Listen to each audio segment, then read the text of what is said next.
Sea turtles have roamed the oceans for 200 million years, surviving assaults that doomed the dinosaurs.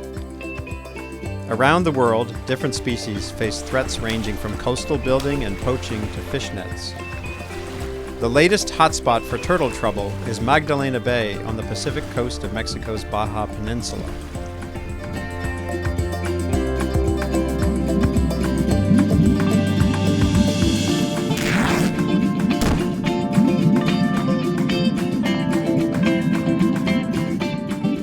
Magdalena Bay and the Sea of Cortez are some of the most beautiful places, and Magdalena Bay specifically, and especially during this time because of the whales and the turtles and birds and all the wildlife that you see here, mangroves and the whole ecosystem here is so rich. It's just beautiful.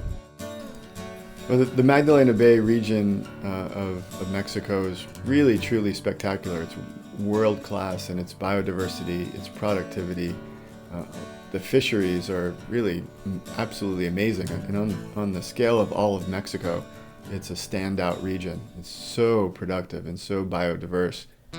So all around the world, people have hunted sea turtles for their meat, for their shells, for their skin. As populations became wiped out, the market and the hunters looked for new populations of sea turtles.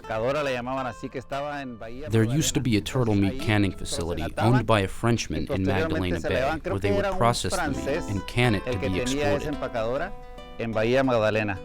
There has been a fisheries turtle conflict going on at this site in Lopez Mateos off Bahia Magdalena for the past 20 years. As little as probably 50 to 100 years ago, there were hundreds of thousands of loggerhead turtles in the Pacific Ocean. And at one point not too long ago, they were the most abundant vertebrate, probably in the entire Pacific Ocean. You see now that they're concentrated at this last known hotspot, which is Magdalena Bay, and they're born in Japan, and they're about the size of a $50. What they do is they migrate across the entire Pacific Ocean, and they'll spend anywhere from 30 to 45 years foraging off the coast of Baja on pelagic red crabs. And so the fishermen are basically targeting halibut and guitarfish, which like to feed on the same food source that the loggerheads like to feed on. And what happens is they end up getting caught in these bottom set gill nets. The main cause of mortality in marine mammals and sea turtles and seabirds in the world is fisheries bycatch. Bycatch is a term that describes any catch that isn't intended as target catch. So if a fisherman goes out and is targeting shrimp, and they also come up with turtles, crabs, other species in the net, those other species would be termed bycatch. One of the ways fisheries work or fishermen work is using several fishing techniques. They can use long lines, they can use nets, they can use trawlers. The primary problem is the bottom set gill nets.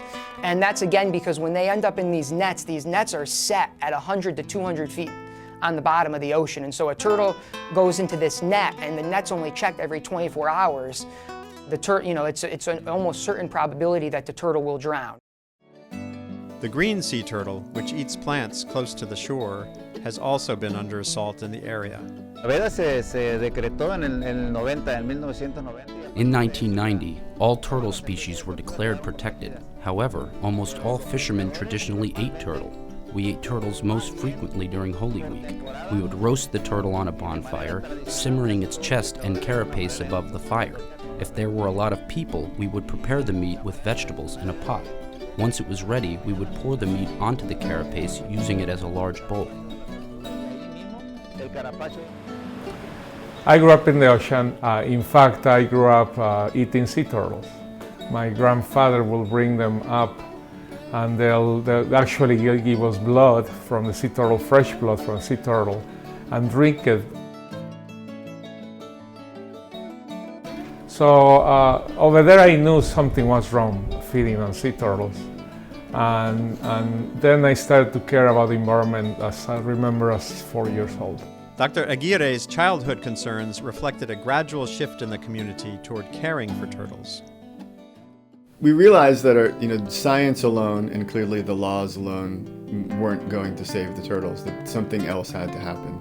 And that led us to organize just a simple meeting where we had 45 people that came together, and we decided to just get together for the weekend and start to discuss the future of sea turtles. And it went really well. At the end of that meeting, we voted to meet again the following year. And because we were going to meet again, we decided we needed a name. We came up with the name Grupo Tortuguero, which essentially means the turtle people group. Grupo Tortuguero is composed primarily of fishermen who've become conservationists. They now spend part of each year monitoring sea turtles in and around Magdalena Bay. The fishermen set their nets and check them every 2 hours throughout the night.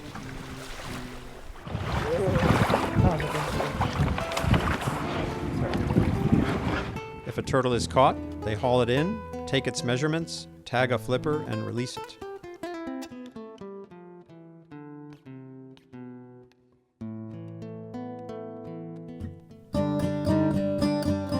There's always been a very vocal group of people who were sort of conflicted by what we were doing. That's manifested itself in lots of different ways. Sometimes graffiti, and somebody decided they were going to just paint on the side of a trailer the words "Fuera Tortuguero," which is "Get out, turtle dudes." And so we decided to leave it there. In a way, it's created a stronger movement.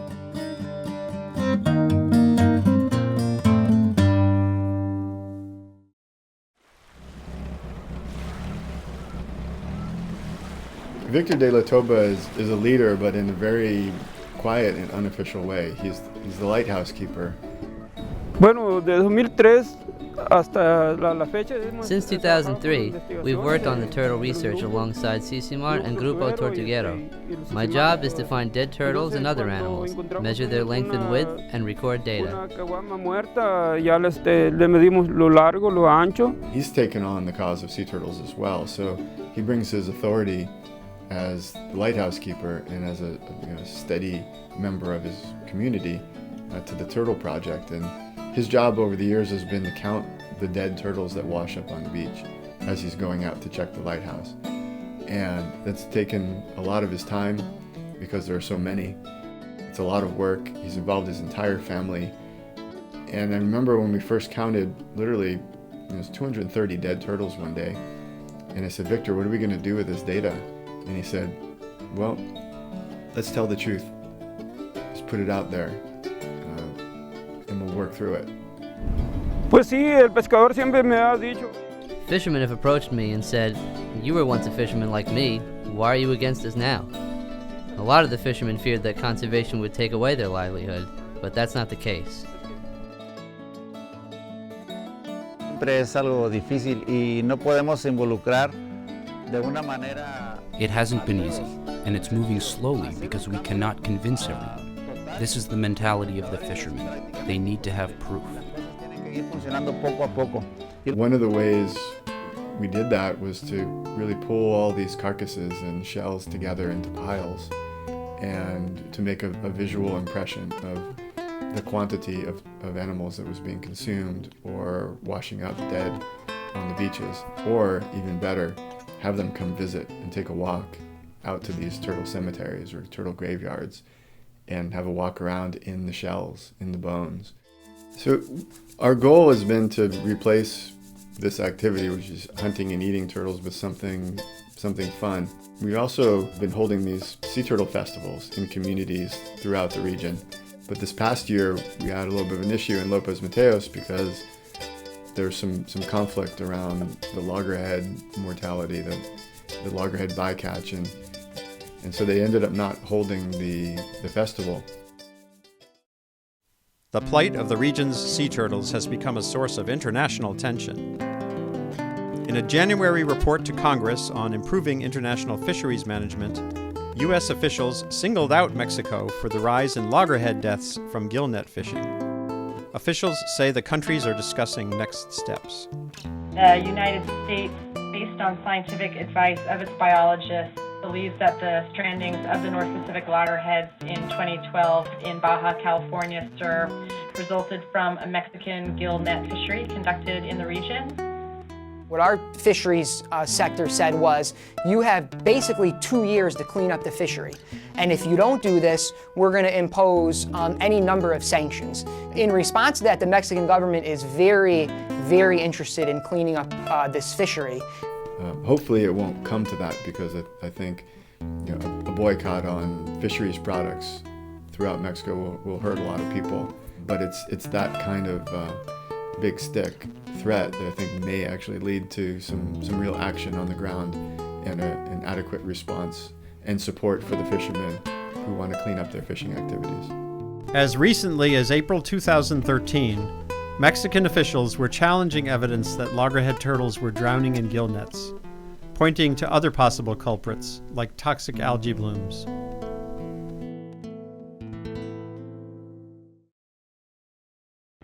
While pressure is building from the top down, there has been a burst of experimentation and enterprise in and around Magdalena Bay and Lopez Mateos, focused on tourism and technology.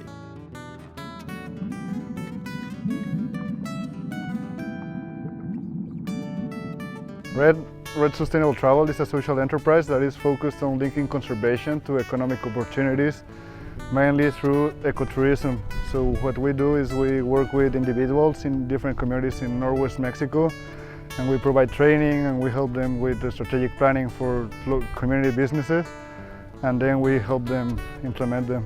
I'm a tourist guide here in this turtle camp.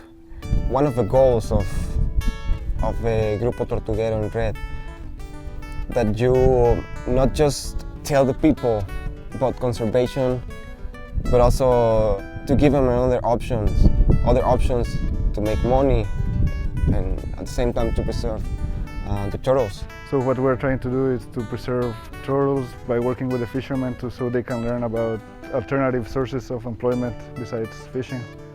We don't want them to stop fishing, but we want them to learn that there is more to do. It's not only a job to get money, it's a job that gets them happy to do.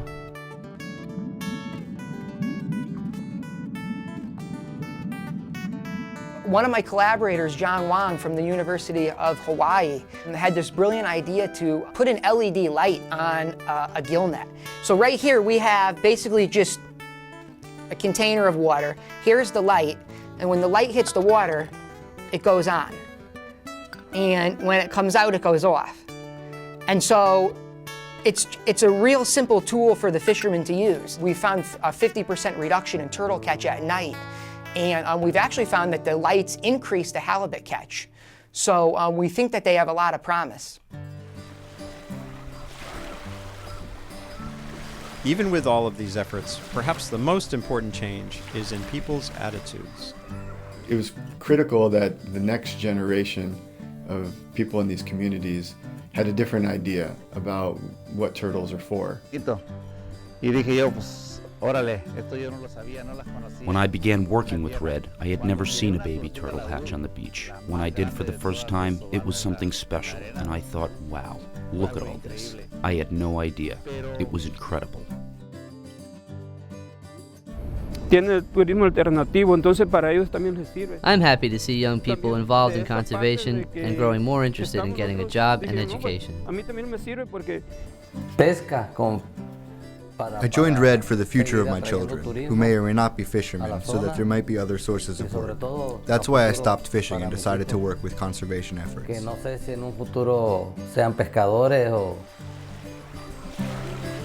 Since the minimum expression to the biggest animal, they're all connected. And also with us, which is something just beautiful, to live and to see and to understand what's behind this cycle of life is something just wonderful to live. It's a wonderful experience. Viva la Tortuga!